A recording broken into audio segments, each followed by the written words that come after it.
ಡಿಬೇಟ್ನ ಕಡೆಯ ಭಾಗಕ್ಕೆ ಬಂದಿದ್ದೀವಿ. ಆರೋಪ ಪ್ರತ್ಯಾರೋಪಗಳು ಬಿಜೆಪಿ ಹಾಗೆ ಕಾಂಗ್ರೆಸ್ನ ನಡುವೆ ಯಾವೆಲ್ಲ ರೀತಿ ಹರಿದಾಡ್ತು ಅಂತ ಹೇಳಿ. ಧರ್ಮದ ಹೆಸರಲ್ಲಿ ದೇಶವನ್ನ ಒಡೆಯುತ್ತಾರೆ ಬಿಜೆಪಿಯವರು, ಇದು ಕಾಂಗ್ರೆಸ್ನ ಆರೋಪ. ನೆಕ್ಸ್ಟ್ ಪಾಯಿಂಟ್, ಮತ್ತೊಂದು ಕಡೆಯಲ್ಲಿ ಚುನಾವಣೆಯಲ್ಲಿ ಮಾತ್ರ ಹಿಂದೂಗಳಾಗ್ತಾರೆ, ಹಿಂದೂಗಳು ತಾವು ಅನ್ನೋದು ಕಾಂಗ್ರೆಸ್ನವರಿಗೆ ನೆನಪಾಗೋದು ಕೇವಲ ಚುನಾವಣೆ ಸಂದರ್ಭದಲ್ಲಿ, ಬಿಜೆಪಿ ಆರೋಪ. ನೆಕ್ಸ್ಟ್ ಪಾಯಿಂಟ್, ಮಂದಿರದಿಂದ ಓಟ್ ಬರಲಿಲ್ಲ ಈ ಬಾರಿ ಚುನಾವಣೆಯಲ್ಲಿ, ಕಾಂಗ್ರೆಸ್ನ ವಾದ. ಇದಕ್ಕೆ ಕೌಂಟರ್ ಆಗಿ ಬಿಜೆಪಿಯಿಂದ ಬರ್ತಿರುವ ವಾದ ಗಮನಿಸೋಣ. ಜಾತಿ ಹೆಸರಲ್ಲಿ ಹಿಂದೂಗಳನ್ನ ಒಡಿತಾರೆ, ನಾವು ರಿಸರ್ವೇಶನ್ ತರ್ತೀವಿ, ಜಾತಿ ಗಣತಿ ಮಾಡ್ತೀವಿ ಅಂತ ಹೇಳಿ ಜಾತಿಗಳನ್ನ ಒಡೆಯೋ ಪ್ರಯತ್ನ ಕಾಂಗ್ರೆಸ್ನಿಂದ ಆಗ್ತಾ ಇದೆ. ಬಿಜೆಪಿಯ ಮತ್ತೊಂದು ವಾದ, ಅಲ್ಪಸಂಖ್ಯಾತರ ಏಳಿಗೆಯನ್ನ ಬಿಜೆಪಿಯವರು ಸಹಿಸೋದಿಲ್ಲ, ಕಾಂಗ್ರೆಸ್ನ ವಾದ. ಇದಕ್ಕೆ ಬಿಜೆಪಿಯಿಂದ ಬರ್ತಾ ಇರುವ ಕೌಂಟರ್ ರಿಯಾಕ್ಷನ್, ಓಲೈಕೆ ಬಹುಸಂಖ್ಯಾತರ ವಿರೋಧಿಗಳು ಕಾಂಗ್ರೆಸ್ನವರು, ಬಿಜೆಪಿಯ ವಾದ. ಪ್ರಶ್ನೆ ಕೇಳೋಲ್ಲ, ಈ ಅಂಶಗಳನ್ನ ಗಮನಿಸಿದ್ರಿ ಅನ್ಕೊಳ್ತೀನಿ. ಚಂದ್ರಶೇಖರ್ ಅವರಿಂದ ಪ್ರಾರಂಭವಾಗಿ ರಜಾಕ್ ವರೆಗೂ 2 ನಿಮಿಷ ನಿಮ್ದು.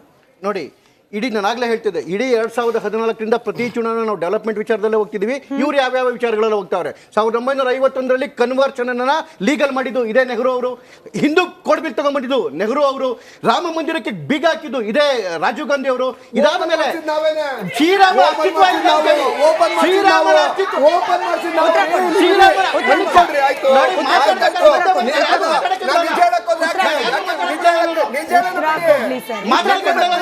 ಟೈಮ್ ವೇಸ್ಟ್ ಆಗ್ತಾ ಇದೆ, ಕಂಪ್ಲೀಟ್ ಮಾಡಿ.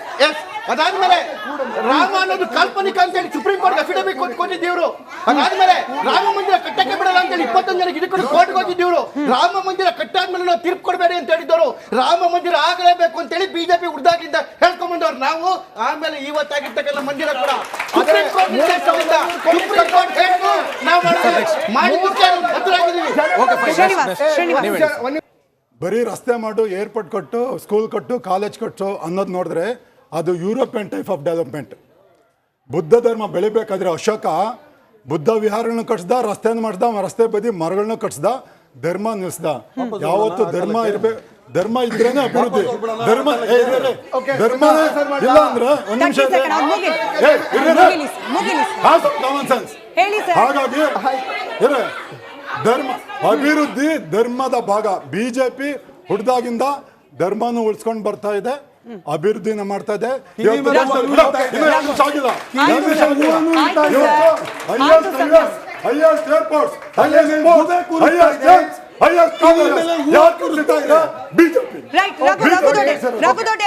ನೋಡಿ, ಈಗ ನಮ್ಮ ಮಿತ್ರರು ಮಾತಾಡ್ತಾ ಇದ್ರು, ಏನು ಆಗ ಏನು ನಮ್ಮ ಅಶೋಕ ಚಕ್ರವರ್ತಿ ಅಂತೇಳಿ.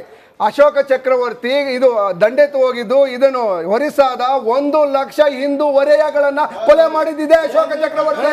ಓಕೆ,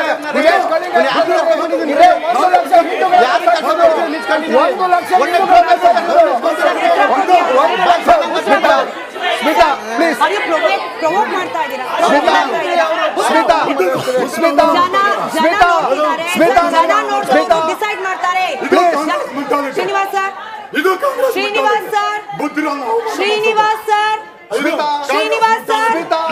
ಸರ್ ಸೈಲೆಂಟ್ ಆಗಿರಿ ಸರ್, ಸೈಲೆಂಟ್ ಆಗಿರಿ. ಅವ್ರು ಮಾತಾಡ್ತಾರೆ, ಕೇಳಿಸ್ಕೊಳ್ಳಿ. ಸಾಕು ಸಾಕು, you are provoking now. This is not done. Sir Srinivas sir, ನಿಮ್ ಸಮಯ ಮುಗ್ದಿದೆ, ಮಾತಾಡಕ್ ಅವಕಾಶ ಕೊಡಿ. ಜನಕ್ಕೆ ಗೊತ್ತಾಗತ್ತೆ ಯಾರು ಯಾರಿಗೆ ಅವಮಾನ ಮಾಡ್ತಾರೆ ಅಂತ ಹೇಳಿ. ನೀವು ರೀಚ್ ಮಾಡಬೇಡಿ, ಅಷ್ಟು ದಡ್ರಲ್ಲ ಜನ. ಒಂದು ಕಳಿಂಗ ಯುದ್ಧದಲ್ಲಿ ಸರಿಸುಮಾರು ನೀವು ಎಲ್ಲರೂ ಓದಿದ್ರೆ, ನಿಮ್ಮ ಮಕ್ಕಳು ಓದಿದ್ದಾರೆ, 1 ಲಕ್ಷ ಒರಿಯಾಗಳು ಸತ್ರು. ಅದನ್ನ ಹಿಂದೂಗಳ ಒರಿಯಾಗಳು ಹಿಂದೂಗಳು 1 ಲಕ್ಷ ಒರಿಯಾಗಳನ್ನ ಮಾತಾಡಿ. ನೀವು ಅದೇ ಮಾತಾಡಿದ್ದು.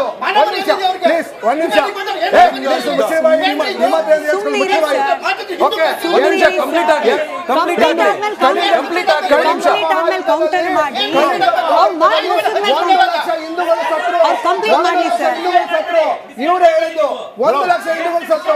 ಓಕೆ, ಎರಡನೇ ಪಾಯಿಂಟ್ ವಾಪಸ್ ಬನ್ನಿ, ಕಾಂಗ್ರೆಸ್ ವಿಷಯಕ್ಕೆ ಬನ್ನಿ.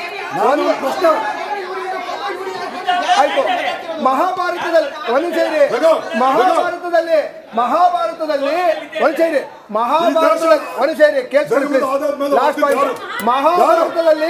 ಮಹಾಭಾರತದಲ್ಲಿ 18 ದಿನ ನಡೆದಂತ ಯುದ್ಧದಲ್ಲಿ 11 ಅಕ್ಷೋಹಿಣಿ ಸೈನ್ಯ ಸತ್ತಿತ್ತು, ಗೊತ್ತಿರ್ಬೋದು ನಿಮ್ಗೆ.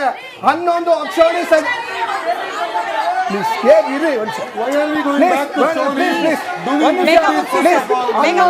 ಹನ್ನೊಂದು ಅಕ್ಷೋಹಿಣಿ ಸೈನ್ಯ.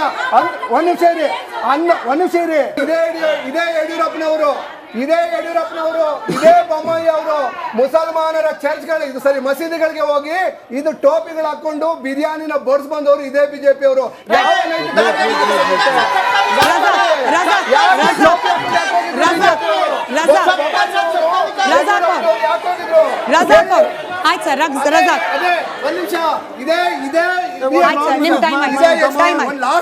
ಪೂರ್ತಿ ಹೇಳಿದ್ದೀರಿ. ಇದೇ ಕುಮಾರಸ್ವಾಮಿ ಅವರು, ಇದೇ ಬಿಜೆಪಿ ಈ ಮುಂದಿನ ಜನ್ಮದಲ್ಲಿ ಮುಸಲ್ಮಾನ ಹುಡ್ತೀನಿ ಅಂತ ಹೇಳಿದ್ರು. ದೇವೇಗೌಡರು ಹೇಳಿದ್ದು ಹೇಳಿ. ರಜಾಕ್ ಸಮಯ ನೋಡಿ, ಧರ್ಮನ ಅಭಿವೃದ್ಧಿನ ಪ್ರತಿಯೊಬ್ಬರನ್ನು ಕೇಳಿದ್ರಿ. ಅಭಿವೃದ್ಧಿ ಅಂತ ಹೇಳಿದ್ರು. 2014ರಲ್ಲಾಗಿರ್ಲಿ 19ರಲ್ಲಾಗಿರ್ಲಿ ಇವರು ಕೊಟ್ಟ ವಾದಗಳೇನು? ನಾ ಖಾವುಂಗಾ ನಾ ಖಾನೆ ದುಂಗ ಅಂದ್ರು. ಪ್ರತಿಯೊಂದು ಪಕ್ಷಗಳಿಂದ ಇರದ ಭ್ರಷ್ಟಾಚಾರಿಗಳನ್ನ ತಗೊಂಡೋಗಿ ತನ್ನ ಪಕ್ಷದಲ್ಲಿ ಇಟ್ಕೊಂಡು ಇವತ್ತು ವಾಷಿಂಗ್ ಪೌಡರ್ ಮೋದಿ ಅಂದ್ಕೊಂಡು, ವಾಷಿಂಗ್ ಪೌಡರ್ ಬಿಜೆಪಿ ಅಂದ್ಕೊಂಡು ಎಲ್ಲ ಭ್ರಷ್ಟಾಚಾರಿಗಳನ್ನು ತಗೊಂಡ್ಬಿಟ್ರು. ಪ್ರಣಾಳಿಕೆಯಲ್ಲಿ ಮಾತಾಡ್ತಾರೆ ಒಂದು, ಎಲೆಕ್ಷನ್ ಕ್ಯಾಂಪೇನಲ್ಲಿ ಮಾತಾಡ್ತಾರೆ ಒಂದು. ಇವಾಗ ಧರ್ಮದ ಬಗ್ಗೆ ತಾವು ಪ್ರಶ್ನೆ ಮಾಡ್ತೀರಾ? ಧರ್ಮದ ಬಗ್ಗೆ ಅತಿ ಹೆಚ್ಚು ದುರುಪಯೋಗ ಮಾಡಿದ್ದಾರೆ ಅಂತ ಹೇಳಿದ್ರೆ ಸನ್ಮಾನ್ಯ ಮೋದಿ ಅವರು ಮಾಡಿದ್ದಾರೆ. ಯಾಕೆ ಅಂದರೆ ಅದು ರಾಜಕಾರಣದ ಲಾಭಕ್ಕೋಸ್ಕರ ಮಾತ್ರ. ಹಿಂದೂಗಳ ಪರಿವರ್ತನೆ ಆಯ್ತಾ? ಹಿಂದೂಗಳಿಗೋಸ್ಕರ ಏನಾದರೂ ಮಾಡಿದ? ಈ ಒಂದೇ ಒಂದು ಮಾತಲ್ಲಿ ನಾನು ಮಾತನ್ನು ಮುಗಿಸ್ತೀನಿ. 900 ವರ್ಷ ಮೊಘಲರ ಆಡಳಿತದಲ್ಲಿ ಹಿಂದೂಗಳಿಗೆ ಏನೂ ಆಗಿರಲಿಲ್ಲ, ಬ್ರಿಟಿಷರ ಆಡಳಿತದಲ್ಲಿ ಏನೂ ಆಗಿರಲಿಲ್ಲ. ಮೋದಿ ಪೂರ್ಣ ಬಹುಮತದಿಂದ ಸರ್ಕಾರ ರಚಿಸಿ ಹಿಂದೂ ಖತ್ರೆ ಮೇ ಅನ್ನೋದು ಹಾಸ್ಯಾಸ್ಪದ ಅಂತ ಹೇಳಕ್ ಇಷ್ಟಪಡ್ತೀನಿ ನಾನು. ರಜಾಕ್ ಅವರು, ಶ್ರೀನಿವಾಸ್ ಅವರು ಇಲ್ಲಿರೋ ಎಲ್ಲರೂ ಒಪ್ಕೊಳ್ತಾರೆ ಅಂತ ಭಾವಿಸ್ತೀನಿ. ಕೇಳಿಸ್ಕೊಳ್ಳಿ, ಈ ನೆಲದಲ್ಲಿ ರಜಾಕ್ ಅವರೇ ಈ ಕಾರ್ಯಕ್ರಮದ ಶುರುವನ್ನೇ ಹಾಕಿರ್ತೀವಿ. ದೇವರಿಗಿಂತ ದೊಡ್ಡ ಫೋಟೋ ಈ ಕಾರ್ಯಕ್ರಮದ ಶುರುವನ್ನೇ ಹಾಕಿರ್ತೀವಿ. ರಜಾಕ್ ಅವರೇ ಕಾರ್ಯಕ್ರಮದ ಶ್ರೀನಿವಾಸ್ ಅವರೇ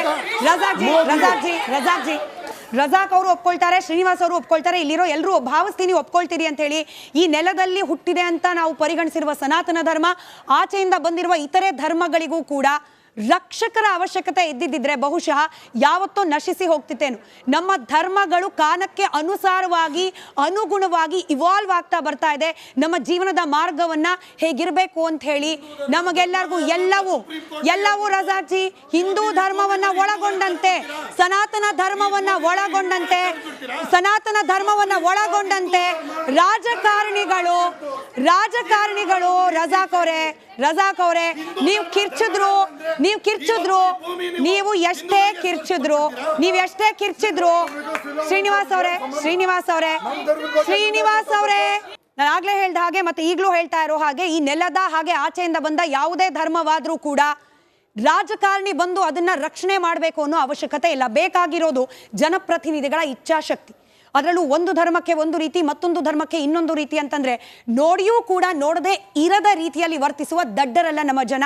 ಚುನಾವಣೆಗೆ ಮಾತ್ರ ಅಲ್ಲ, ಚುನಾವಣೆ ಆದ ನಂತರ ಮಾತ್ರ ಅಲ್ಲ, ಧರ್ಮವನ್ನ ರಾಜಕೀಯದಿಂದ ಪ್ರತ್ಯೇಕಗೊಳಿಸಿ ಧರ್ಮವನ್ನ ಎಲ್ಲಕ್ಕಿಂತ ಹೆಚ್ಚಾಗಿ ಎಲ್ಲಾ ಧರ್ಮವನ್ನ ಗೌರವಿಸುವ ಮನೋಭಾವ ನಮ್ಮ ಜನಪ್ರತಿನಿಧಿಗಳಿಗೆ ಬರಲಿ ಅಂತ ಆಶಿಸ್ತಾ ಕಾರ್ಯಕ್ರಮ ಮುಗಿಸ್ತಾ ಇದ್ದೀನಿ. ಧನ್ಯವಾದ 4 ಜನಕ್ಕೂ ಕೂಡ, ಹಾಗೆ ಎಲ್ರಿಗೂ ಕೂಡ ಚರ್ಚೆಯಲ್ಲಿ ಭಾಗಿಯಾಗಿದೆ.